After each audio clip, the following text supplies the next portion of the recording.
Hello YouTube. I realize that I've been fairly absent from making videos and just participating in the communication on here for quite a while, and there's been some reasons for that. One of them being about a month ago I found out that my grandmother, my dad's mother, had stage 4 stomach cancer and that it was inoperable. And shortly thereafter, I and my father and my brother went up to visit for the last time. And some other family was there then also. And my dad's still there. And got the phone call that she died today.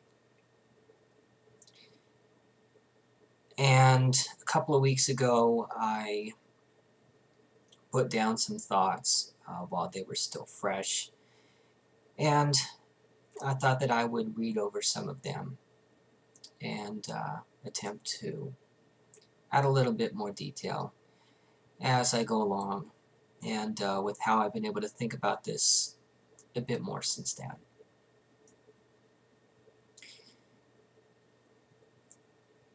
I'm currently dealing with someone in the family who's died for the first time since losing my faith.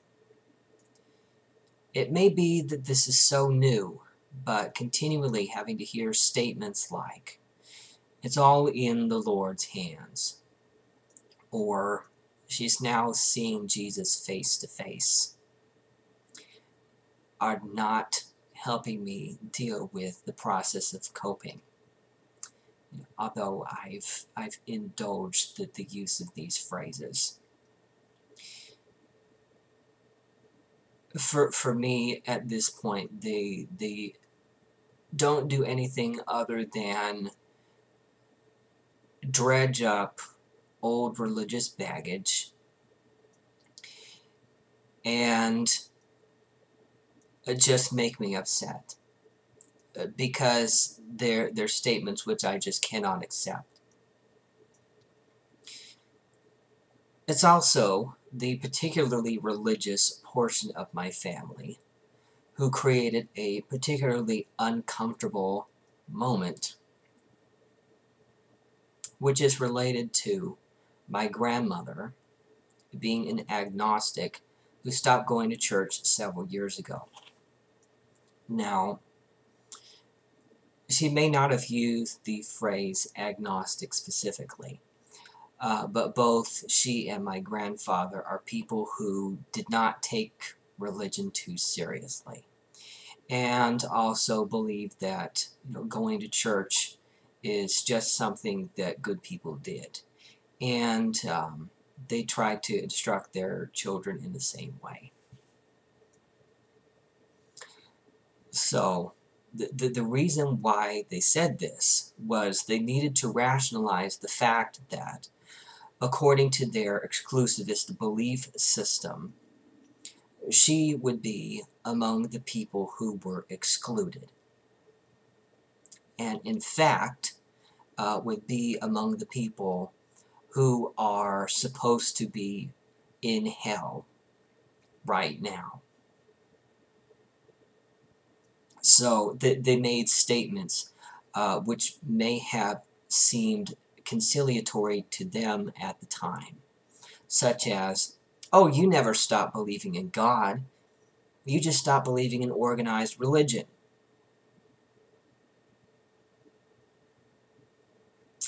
Thankfully, someone managed to quickly change the subject.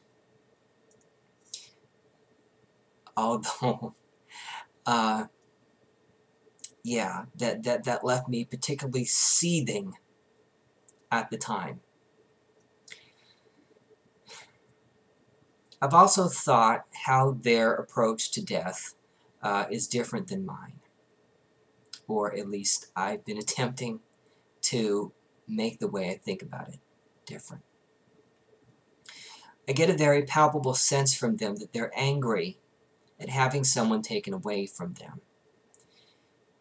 And since the time I originally wrote this, I've felt similar feelings. Although, I don't agree really with the sense of entitlement that comes along with these feelings, which seem almost instinctual. I've been trying to think of this loss in an opposite manner, trying to think of it as I was never guaranteed any time with this person in the first place. And any time that I've been able to spend with my grandmother thus far is a gift. And time that I've been able to borrow, which has now come to an end. And I believe that I'm never going to see her face to face again. But the fact that I have is something that I should remember and cherish. At least that's what I've been attempting to tell myself. Today it hasn't been working so well.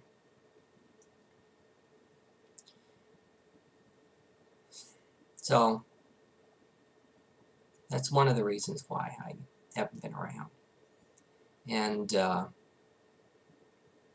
sure that I am missing new subscribers' expectations for new content. I thought that I would close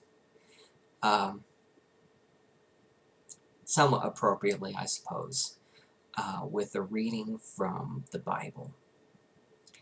This is something that I actually came across in my continued reading a few days ago. This is from the book of Ecclesiasticus. It's also known as Sirach, chapter 38, verses 16 through 23. And this is specifically from the New Jerusalem Bible. It seems to be closer to the Greek text than the original Hebrew. But I appreciate the more personal feeling of this translation. This is regarding how to deal with losses like these. My child, shed tears over the dead. Lament for the dead to show your sorrow. Then bury the body with due ceremony, and do not fail to honor the grave. Weep bitterly, beat your breast. Observe the mourning the dead deserves for a day or two, to avoid censorious comment, and then be comforted in your sorrow. For grief can lead to death. A grief-stricken heart loses all energy. In affliction, sorrow persists. A life of grief is hard to bear. Do not abandon your heart to grief. Drive it away. Bear your own end in mind. Do not forget there is no coming back. You cannot help the dead, and you will harm yourself. Remember my doom, since it will be yours too. I yesterday, you today. Once the dead are laid to rest, let their memory rest. Do not fret for them once their spirit departs.